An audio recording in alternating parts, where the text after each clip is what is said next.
selamat datang kembali di Dewa Talk. Oke, halo, selamat siang sahabat Dewa Talks. Balik lagi sama aku Jovanka yang akan menjadi host untuk webinar pada siang hari ini. Mungkin mempersingkat waktu juga, tanpa berlama-lama lagi, aku mengundang kedua pembicara kita. Di sini ada Pak Darwin dan Pak Charles. Pak Darwin sebagai CTO dan CEO dari radatime.co.id sekaligus dosen dari Universitas Microskill, dan juga ada Pak Charles Juliandi sebagai dosen dari Universitas Microskill. Oke, mungkin dari Pak Charles dan Pak Darwin boleh on cam dan boleh unmute untuk sapa sahabat Dewa Talks. Jadi kebetulan ya tadi saya lihat cukup banyak mahasiswa dan mahasiswi di sini serta profesional. Jadi kali ini saya akan sharing terlebih dahulu kebanyakan pertanyaan-pertanyaan yang sering ditanyakan di lapangan. Apa sih bedanya unsupervised dengan supervised? Ini dua istilah yang mau dibilang asing ya, mau dibilang tidak asing juga tidak asing. Jadi kita butuh berangkat dari sini dulu. Jadi gambaran besar, big map, barulah nanti kita akan masuk kepada yang namanya CNN, Convolutional Neural Network. Ini unsupervised, jadi kalau dalam dunia AI, Artificial Intelligence, kecerdasan buatan, unsupervised dia belajar sendiri tanpa butuh data. Kalau supervised, saya harus berikan sekumpulan data terlebih dahulu, di mana data itu adalah knowledge, pengetahuan, barulah nanti dari sistem AI kecerdasan buatan, kecerdasan hasil buatan manusia. Jadi belajar dari data, sedemikian sehingga dia bisa tahu, oke, ini outputnya seperti gimana, seperti manusia. Awal mulanya saya tidak tahu nih bahwasanya ini tidak benar. Ketika saya sudah pelajari, sudah paham, barulah saya bisa membagi ini benar, ini tidak benar. Ini perbedaannya. Maka cukup banyak algoritma sebenarnya yang diterapkan. Ada dari sisi regression yang berkaitan dengan statistika. Dan di statistika itu supervised, tetapi bagian dari regression. Ada regresi, ada klasifikasi. Regresi itu lebih banyak bermain-main dengan statistika, angka. Kalau klasifikasi berarti pembuatan kelas. Kelompok ini kategori apa? Kelompok ini kategori apa? Seperti itu. Oke, kemudian kita ketahui bahwasanya kalau bermain dengan computer vision, berarti gambar. Computer vision itu pastinya ada noise, ada banyak. Contohnya ada titik-titik yang mungkin tidak dibutuhkan atau gambar-gambar sebenarnya bukan objek penting. Nah, itu kita harus menggunakan dimensional reduction. Ada seperti itu. Kemudian masih banyak algoritma lain seperti Naive Bayes, decision tree, KNN, dan seterusnya. Jadi saya harus perkenalkan. Jadi supaya tidak bingung, oh ini masuk kategori apa nih, seperti itu. Nah, terlepas dari semuanya, ini lanjutannya adalah level clustering, pengelompokan, ini untuk recommendation, ini artificial neural network, jaringan saraf tiruan. Ya, ini jaringan saraf tiruan bukan berarti biologi, saya harus ambil saraf dari manusia, tidak, tetapi adopsi pendekatan dari saraf beneran menjadi sistem, seperti itu. Jadi artificial neural network, inilah yang disebut convolutional neural network. Artificial neural network atau ANN, ini bisa mengklasifikasi miliaran gambar, dia bisa paham bahasa dunia, merekomendasikan video ke ratusan juta pengguna seperti YouTube, dia bisa mengalahkan juara dunia permainan papan Go. Kalau di convolutional, konvolusi, itu intinya, berarti dia lebih ke gambar nantinya, computer vision. Dia bahkan bisa mengenal karakter tulisan tangan, deteksi wajah, deteksi penyakit yang digunakan dokter spesialis, di mana nanti ada proses-proses di dalamnya, konvolusi, pooling. Oke, sini saya berikan satu gambar contoh bagaimana cara kerja dari CNN. Nah, CNN itu kan berarti supervised, jadi saya harus kasih data dulu, kasih gambar. Bagaimana sih dia belajar, bagaimana dia bisa membedakan data knowledge-nya di mana. Ada satu contoh, misalnya saya mau sistem ini bisa membedakan ini ruangannya berantakan tidak, atau ini ruangan yang bersih atau tidak. Berarti saya harus standby, ini cara kerja teknikalnya aja. Saya harus standby folder, image. Nah, ini tes. Tes ini adalah gambar-gambar yang saya harus berikan kepada dia. Oh, bukan, sorry. Train terlebih dahulu. Train ini saya berarti berikan training dulu kepada sistemnya. Kategori yang namanya ruangan yang bersih itu seperti gimana? Jadi knowledge yang diberikan itu simple, kasih gambar aja. Ini ruangan yang bersih. Oke, contoh lain. Ini adalah contoh ruangan yang bersih. Oke, dikategorikan dulu menjadi satu folder. Setelahnya saya harus kumpulkan lagi data yang kedua namanya messy, kategori yang berantakan seperti gimana. Contohnya ini berantakan. Saya ambil contoh lagi. Ini kamar yang berantakan, ruangan yang berantakan. Setelah dia mampu membedakan kategori clean dan messy, lalu akan kita kasih testing. Sama, dalam testing ini juga harus di pengkategorian. Kita campurkan yang bersih dengan yang berantakan. Ya, gambarnya. Contohnya saya buka satu ya. Seperti ini. Nanti dia akan tahu, ini adalah kategori ruangan yang kotor. Lalu akan dilakukan validasi. Validation juga sama. Saya akan berikan pengkategorian. Barulah, pada saat saya masukkan gambar yang clear, dia bisa tahu, ini ruangan yang kotor, ini ruangan yang bersih. Seakan-akan sistem itu udah seperti manusia. Kalau kita sebagai manusia kan tahu, ini kategori bersih, ini kategori kurang bersih. Seperti itu. Nah, kalau mau dibuka nih kalau menggunakan salah satu bahasa pemrograman Python, jadi tentunya harus pakai plugin namanya TensorFlow. Belajar AI itu simple, tidak butuh start from scratch, bangun dari nol, tidak. Kalau menggunakan Python sudah banyak plugin-plugin yang ready untuk kita gunakan. Nah, seperti ini. Ini saya tidak jalankan lagi karena butuh waktu ya, loading time-nya. Jadi at the end, setelah udah belajar semuanya, saya tinggal choose file, dia udah bisa bedakan, ini kategori bersih atau berantakan. Begitu. Itu aja sih pengenalan dari saya secara gambaran besar. Nah, lebih detailnya ini saya akan berikan kepada Charles. Thank you. Silakan Pak. Oke, terima kasih untuk kesempatannya Pak Darin. Oke, jadi saya izin share screen juga ya. Oke, kalau tadi mungkin kan Pak Darin itu sudah menyampaikan ya, kalau kurang lebih secara praktisnya itu seperti apa. Mungkin jadi di sini kita akan melihat secara teoritisnya bagaimana computer vision itu bisa berperilaku seperti itu. Oke. Jadi ini outline yang akan kita bahas untuk hari ini.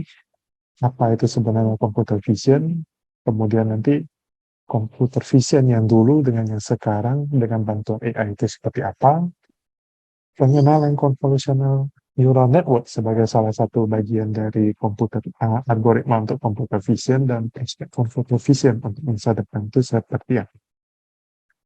Oke, jadi tadi mungkin dari sudah ada tersinggung sedikit ya bahwasannya artificial intelligence itu kan kita ingin bagaimana membuat kecerdasan buatan. Kecerdasan seperti manusia yang dibuat atau dibuat ke dalam komputer. Jadi kita ingin membuat sebenarnya komputer itu bertindak atau berpikir layaknya seorang manusia. Nah, computer vision ini adalah salah satu bagian dari artificial intelligence itu. Nah, kalau secara arti gamblangnya, computer vision itu berarti bidang ilmu komputer yang berfokus pada pembuatan sistem digital yang memproses, menganalisis, dan memahami data visual. Ingat, di sini ada kata visual. Intinya kita ingin membuat bagaimana komputer itu bisa melihat layaknya manusia. Kita ingin membuat komputer itu bagaimana dia bisa melihat seperti seorang manusia. Kalau kita sebagai manusia kan melihat melalui indera mata. Okay.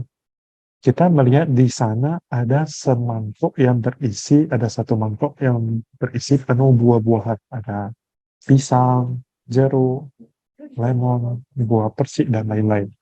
Nah, kita bisa mengenali itu karena di dalam pikirannya kita sudah ada data-data seperti itu. Kita dari kecil sudah diajari bagaimana bentuk buah pisang, bagaimana bentuk buah jeruk, bagaimana bentuk buah lemon, dan lain-lain.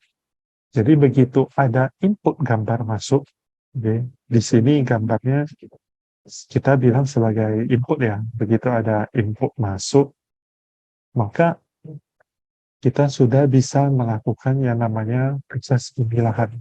Sebab data yang tadi Pak Darin sampaikan, kan ada yang disebut dengan data pelatihan ya. Data yang tadi disampaikan itu sudah ada di dalam kita dalam bentuk pembelajaran semasa kita kecil. Kita sudah diajari bagaimana bentuk buah itu. Nah, proses yang sama seperti itu mau kita coba lakukan pada komputer juga. Tapi kan komputer ini tidak punya mata ya. Komputer ini kan tidak bisa melihat. Jadi perlu adanya perangkat perantara yang disebut dengan nanti kamera. Jadi komputer itu bisa menerjemahkan melalui kamera tersebut. Oke, jadi kamera ini yang akan menjadi sensing device atau perantara untuk si komputer ini bisa melihat. Nah, tapi saat komputer sudah bisa melihat, saat komputer ini sudah bisa melihat, kan si komputer ini belum diberikan data. Si komputer ini belum mempunyai pengetahuan untuk membedakan bentuk-bentuk buah tersebut. Nah, disinilah nanti algoritma kecerdasan buatan itu kan bekerja. Makanya tadi kita kenapa perlu untuk memberikan yang namanya data training. Oke, kenapa kita perlu memberikan yang namanya data training itu tujuannya adalah supaya ada dasar si komputer ini tahu ini bentuk buah apa, ini bentuk buah apa. Jadi itulah kurang lebih gambaran sebenarnya komputer vision itu apa. Secara ringkas, kita ingin membuat komputer itu bisa melihat layaknya seorang manusia. Oke, jadi kurang lebih itu gambaran untuk komputer vision. Kita akan lihat dulu, komputer vision ini sebenarnya dimanfaatkan di mana saja. Untuk saat ini, beberapa pemanfaatan komputer vision itu ada di beberapa sektor. Yang paling umum kita gunakan itu adalah facial recognition. Ini nih, kalau sahabat Dewatos ini yang punya smartphone, yang kalau untuk buka handphonenya itu harus menggunakan face detection. Nah, itu adalah salah satu pemanfaatan dari computer vision, bagian facial recognition ini. Kemudian salah satu contohnya kita bisa menggunakan augmented reality. Oke, contoh augmented reality itu kalau sahabat Dewatos di sini sering bermain dengan permainan Pokemon Go dulu. Nah, itu juga salah satu bagian dari computer vision. Kemudian ada super resolution imaging. Itu maksudnya tadi seperti yang disampaikan Pak Darwin itu biasanya terkadang kita foto itu ada yang terjadi yang namanya noise atau titik-titik. Nah, super resolution imaging ini adalah salah satu bagiannya adalah untuk memperbaiki yang namanya noise itu. Ada optika karakter recognition, kita akan mengenal teks itu seperti apa. Oke, kemudian ada di bidang healthcare atau di bidang kesehatan itu saya juga pernah membaca-baca sebuah jurnal penelitian baru ya. Pada masa-masa pandemi kemarin ada jurnal penelitian yang bagaimana membedakan hasil CT scan paru-paru dari orang yang menderita COVID-19 dan orang yang masih sehat. Jadi itu untuk mempercepat proses klasifikasinya. Kemudian yang paling canggih itu adalah kendaraan-kendaraan seperti autopilot. Oke, jadi beberapa perusahaan mobil seperti mungkin Tesla ya, itu mungkin sudah ada yang menggunakannya. Oke, jadi ini beberapa pemanfaatan computer vision yang sebenarnya tanpa kita sadari sudah berada di lingkungan sekitarnya kita. Jadi computer vision itu bukan sesuatu yang baru, bukan itu computer vision itu bukan ada setelah AI itu ada yang namanya computer vision yang tradisional. Itu melibatkan analisis mendalam terhadap input dan maksudnya itu seperti apa? Mungkin saya perlihatkan saja gambar ini ya supaya lebih mudah. Kalau computer vision dulu itu dia itu bisa dibilang machine learning yang klasik. intinya computer vision dulu itu dia hanya bisa salah satu. Contohnya, kalau khusus untuk mendeteksi garis, dia ada satu algoritma khusus. Khusus untuk mendeteksi sudut, ada algoritma khusus. Untuk mendeteksi blok atau titik itu khusus ada algoritma tertentunya. Jadi kita harus tentukan dulu mau ekstraksi fitur apa, baru gunakan algoritma apa.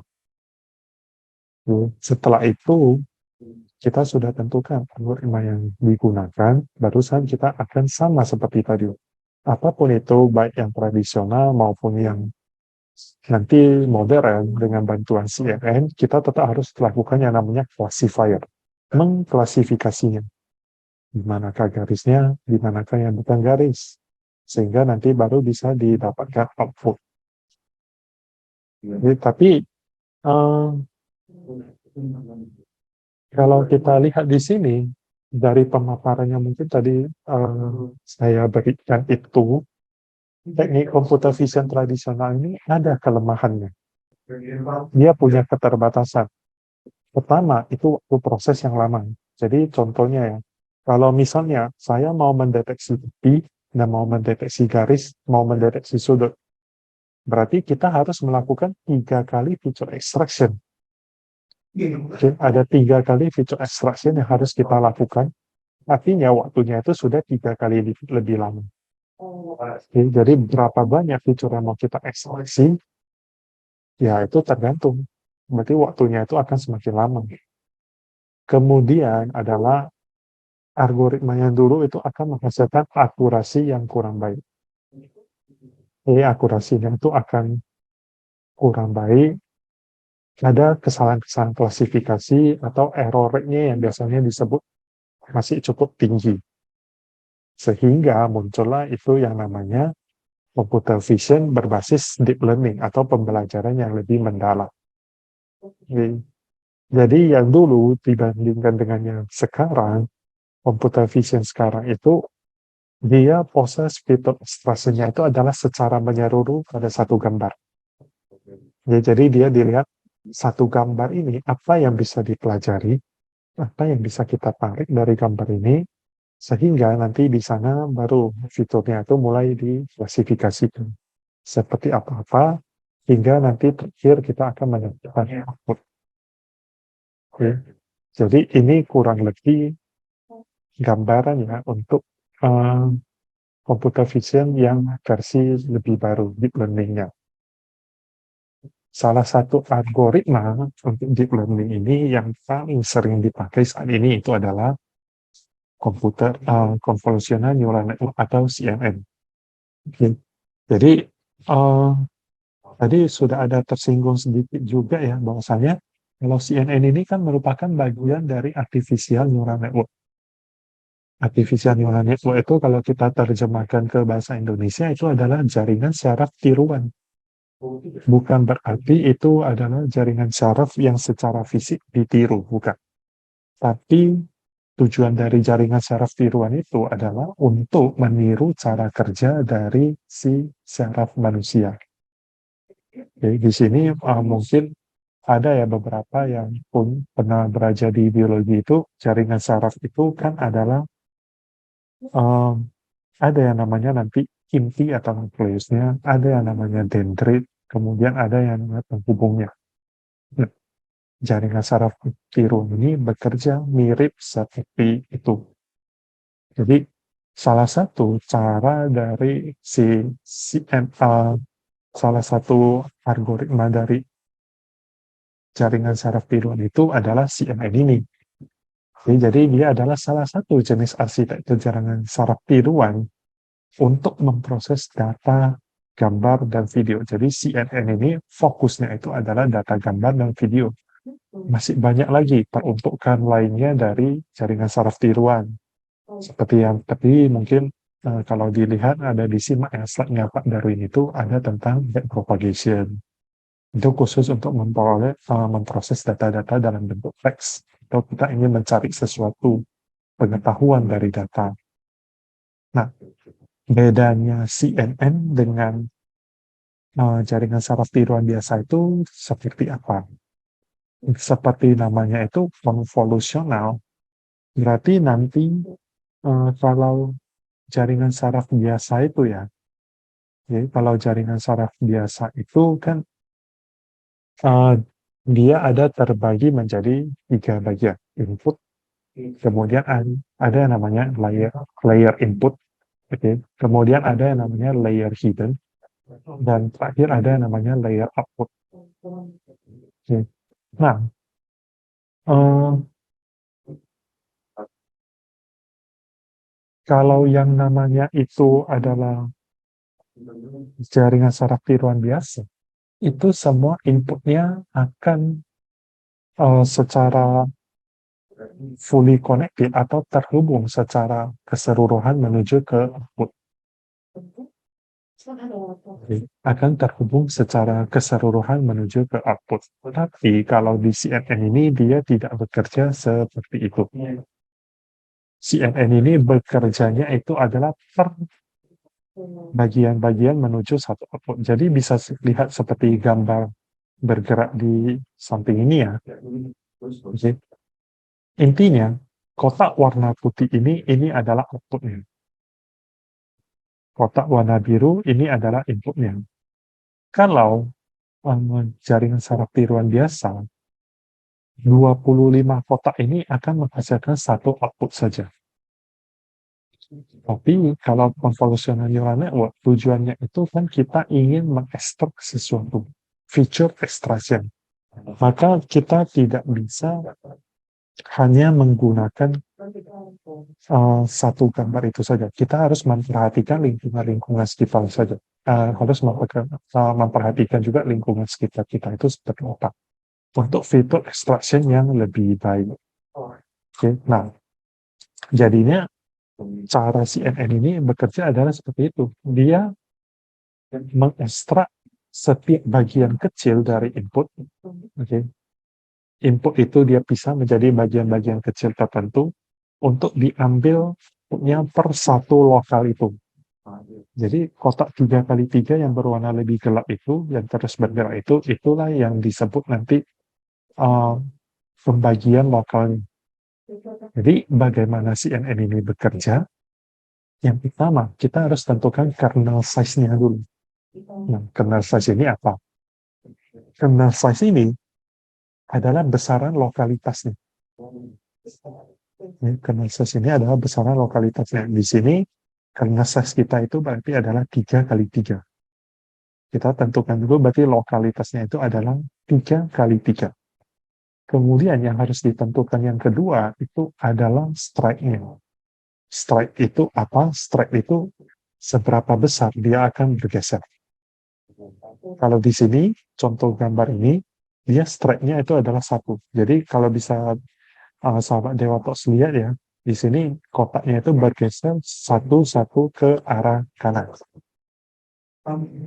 Oke. Jadi itu adalah strike-nya. Jadi tentukan dulu kernel size, yang kedua itu adalah strike. Jadi kita harus tentukan berapa besar lokalitasnya dan mau digeser seberapa banyak. Okay. Nah, di sini mode-nya adalah kernel size yang lebih besar dari 1 tentu akan menghasilkan output yang lebih kecil daripada input. Jadi contohnya dengan kernel size 3x3 pada input 5x5 hanya akan menghasilkan outputnya itu 3x3 juga.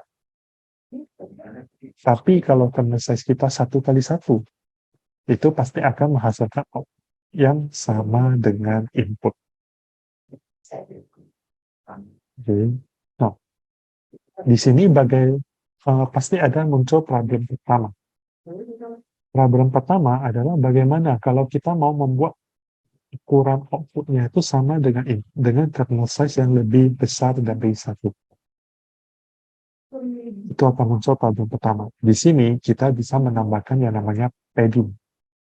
Padding itu adalah kalau kita artikan dia sama seperti menambahkan tekian.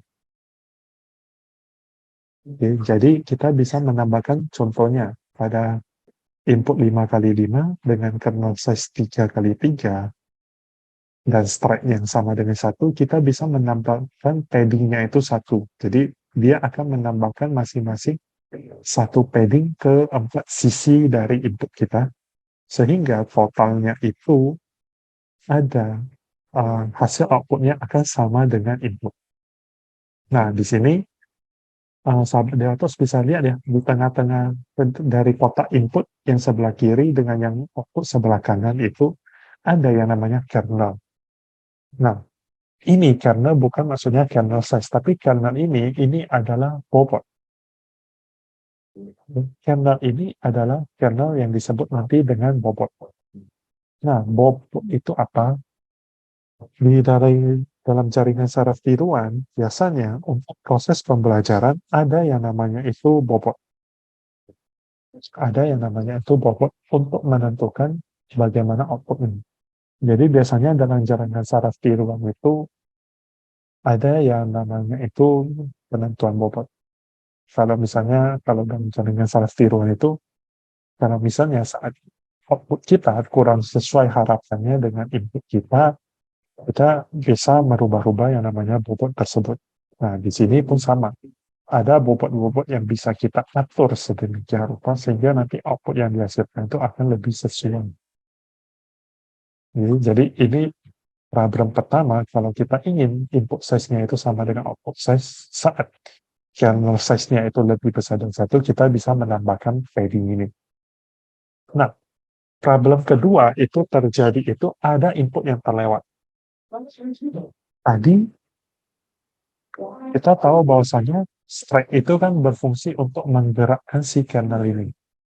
Tapi permasalahannya saat input kita saat kernel size kita 1x1 dan kita buat strike 2, ini kondisi kernel size-nya 1x1 tapi strike-nya 2, otomatis pasti ada satu yang terlewat.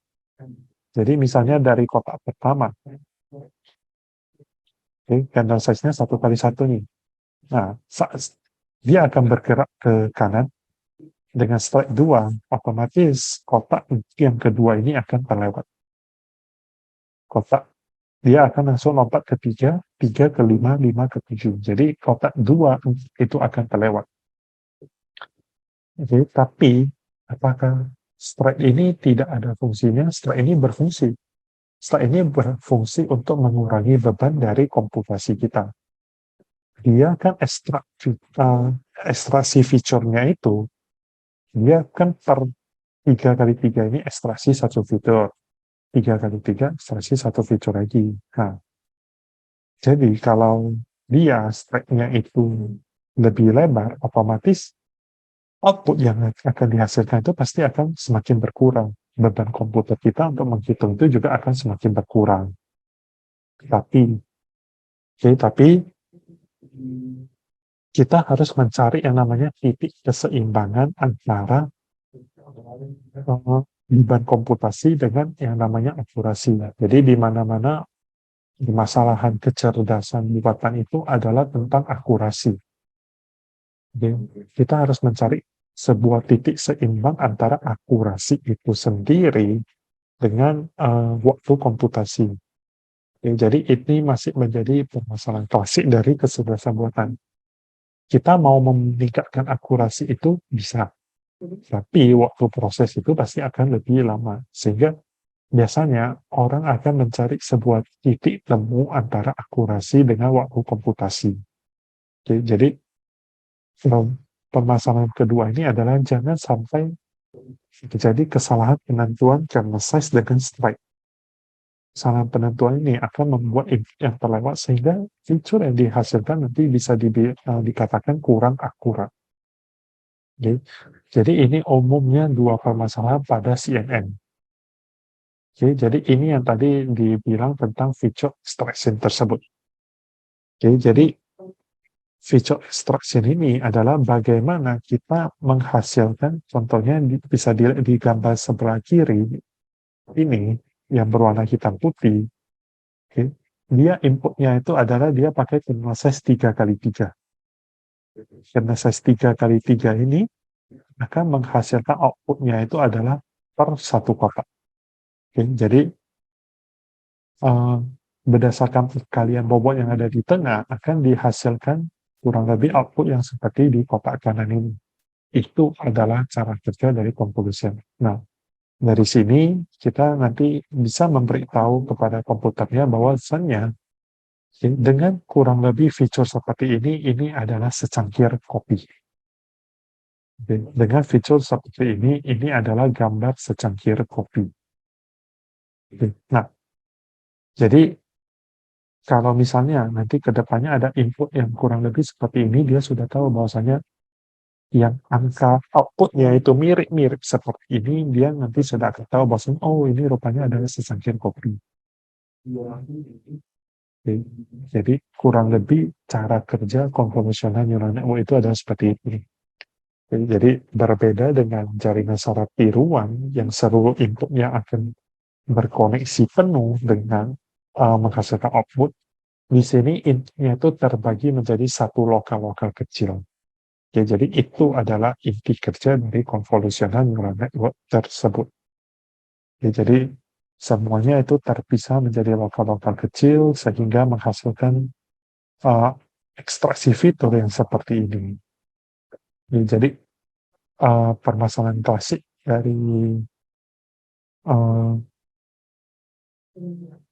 kecerdasan buatan itu ya kembali seperti tadi. Oke, adalah bagaimana nanti menentukan akurasi, bagaimana menentukan waktu yang cocok, bagaimana kalau khususnya dalam neural network ya, atau jaringan saraf tiruan itu bagaimana kita akan menimbang-nimbang mana bobot yang paling sesuai untuk outputnya kita. Oke, jadi kurang lebih seperti itu untuk feature extraction. Dan prospek computer vision ke depannya itu seperti apa ya? Pertama, semua peneliti itu pasti ingin menghasilkan computer vision dengan akurasi yang paling tinggi, akurasi yang lebih baik. Jadi semua pasti mau menghasilkan prospek computer vision dengan akurasi yang sangat-sangat tinggi. Tapi permasalahannya itu adalah seperti tadi, kita akan terbentur dengan waktu komputasi dan kemampuan komputasi dari komputer kita. Oke, jadi saat ini semua penelitian atau bisa dibilang hampir semua penelitian itu adalah berbondong-bondong untuk menaikkan akurasi di samping menurunkan waktu komputasinya. Oke. Kemudian ini salah satu future research dari saya sendiri. Saya sedang mengembangkan sebuah jurnal bagaimana untuk melakukan absensi wajah melalui media meeting online seperti ini. Jadi nanti ini biasanya kalau ini kan banyak kan teman sahabat Dewatos itu dari mahasiswa ya. Kalau kemarin sewaktu belajar online itu pasti akan disuruh webcam. Nah, bagaimana nanti bisa melakukan absensi secara otomatis saat teman-teman melakukan on-cam. Jadi guru atau dosennya itu tidak perlu susah-susah lagi untuk memanggil satu persatu. Berdasarkan yang on-cam itu nanti sudah tahu, oh ini siapa yang hadir, itu siapa yang hadir. Tapi dengan catatan on-cam-nya itu harus di posisi wajah yang cukup sempurna. Jadi kemudian bisa kita gunakan untuk smart city ya. Bisa kita gunakan untuk smart city untuk keamanan. Jadi bagaimana nanti kita bisa mendeteksi yang mana orang, gerak-gerik orang, arahnya itu kemana. Jadi ini integrasinya itu adalah nanti kepada CCTV. Jadi kemudian nanti kendaraan otomatis itu akan lebih canggih lagi ke depannya. Jadi, untuk saat ini mungkin kemarin saya sempat melihat ada bagaimana NVIDIA sebagai salah satu perusahaan yang paling salah satu perusahaan yang bersinggungan dengan computer vision ini, mereka sedang mengembangkan yang namanya mobil untuk yang bisa autopilot dengan memanfaatkan yang namanya algoritma CNN ini juga. Jadi CNN ini secara konsep teoritisnya adalah ini. Jadi mungkin kurang lebih ini yang bisa saya sharingkan ya, mungkin konsep computer vision itu seperti apa, kemudian nanti bagaimana CNN itu bekerja secara teoritisnya, Oke, jadi kurang lebih seperti itu kalau dari saya. Sekali lagi saya mau ucapkan terima kasih kepada Erwin dan Pak Charles juga karena sudah menyempatkan waktu dan sudah sharing juga wawasan baru atau ilmu baru untuk sahabat Dewa Talks. Dan semoga di next webinar bisa ada kesempatan lagi untuk sharing-sharing lagi untuk sahabat Dewa Talks.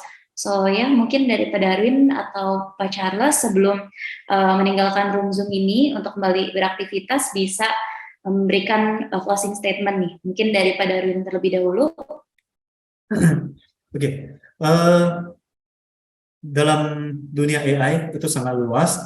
Apa yang kami sharing itu ini masih bagian sebagai fundamental ya. Tetapi dalam hari ke hari itu teruslah terjadi perkembangan signifikan. Tetapi biar gimana pun kita harus belajar dari yang paling basic.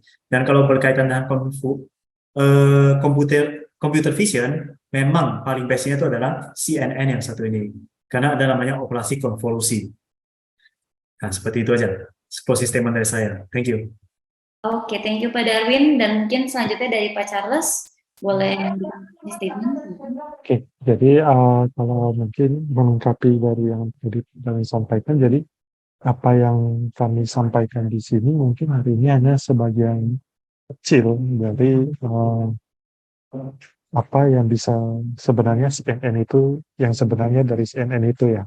Jadi yang kita bahas itu mungkin hanya secara konsep, secara teoritis. Ya, tapi untuk pemanfaatannya yang lebih luas itu sebenarnya masih sangat banyak. Jadi yang harus kita lakukan itu adalah tetap belajar. Ya. Karena sama seperti kami, bukan berarti kami yang sebagai dosen itu sudah berhenti belajar. Kami juga terus belajar. Dan kalau ada kesempatan tetap akan terus melakukan sharing ilmu. Jadi itu mungkin closing statement dari saya dan terima kasih untuk kesempatan. Cari hosting yang aman, Dewa